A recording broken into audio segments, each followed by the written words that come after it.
Okay, so here we are finished with the video pretty much. So what the video is all about is learning how to make the hand planes. A block plane is fairly simple because you simply just cut straight pieces of wood and that's it. And most of the time all you do is cut out a chunk for the angles for your iron. With the molding planes, they're a little bit more in-depth because you have to actually create the mortise in there. And I'm not saying that all block planes you don't like hand chisel out the mortises or anything like that. But with a lot of the basic ones, you could just cut off the sides and then cut out the middle section and then glue it all back together, and that is your block plane. So what I'm trying to do is kind of perfect my technique with these Rabbet planes, and I found out a couple different things, including tools that weren't sharpened enough, and I've corrected most of that problem. I'm learning how to use the different things to get my chisels sharper right before using them. Doing this has also taught me a lot about grain direction because of how you want to actually cut through your material and what material to take off whenever you're doing your rough dimension.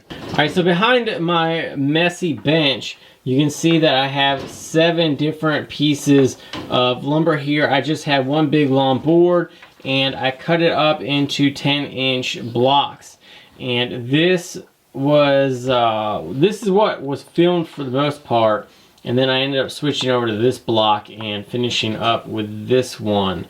And a couple of the things I learned on this is that you don't want to use your marking gauges for the marking out of the chamfers and stuff because it'll actually cause tear out. So this was my first day, and what I've been doing is coming out roughly a little bit each day and coming out and working on each one, trying to advance through the different steps.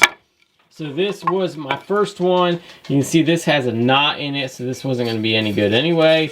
And I've gone all the way through it and created the conical. That was a good experience. A lot of tear out in there, and also the other thing that I found out is that when I was doing this, my drill bit ended up going a little bit crooked, and let's see if you can see it, and it came out the side instead of right where it was supposed to be.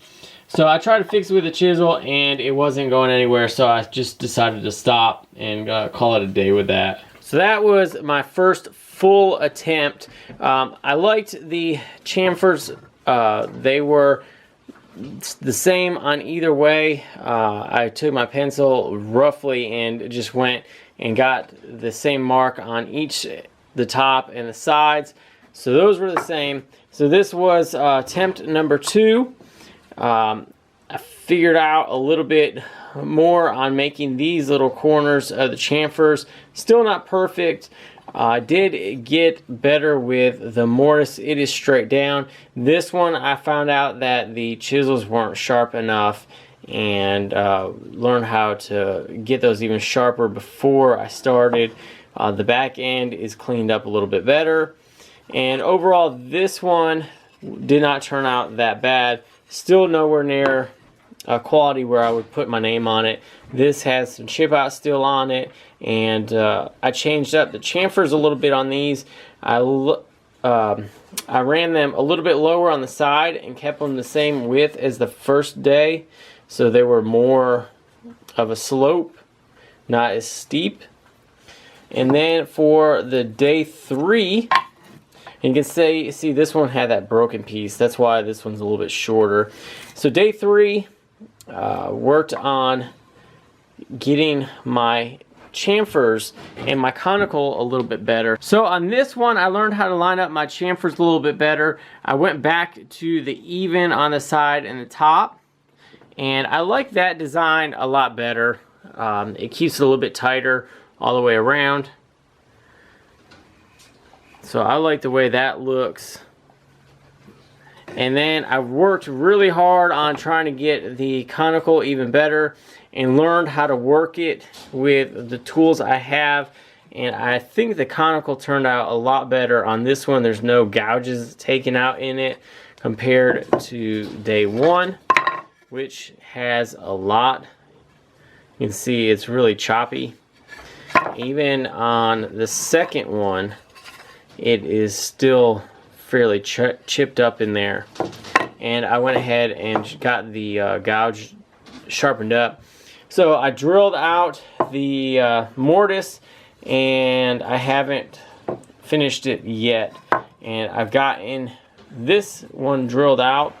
No chamfers and no conical on there either. So that'll be the next time I'm out here in the shop. So this is all about practice in the technique of trying to create a hand plane. As you guys can see, I really enjoy the hand planes, and I want to actually get some made by myself to keep on the shelf as well and learn the different designs, the different skills. This is actually very difficult to master. Those guys that do these and make them, even nowadays, the way that they make them is incredible.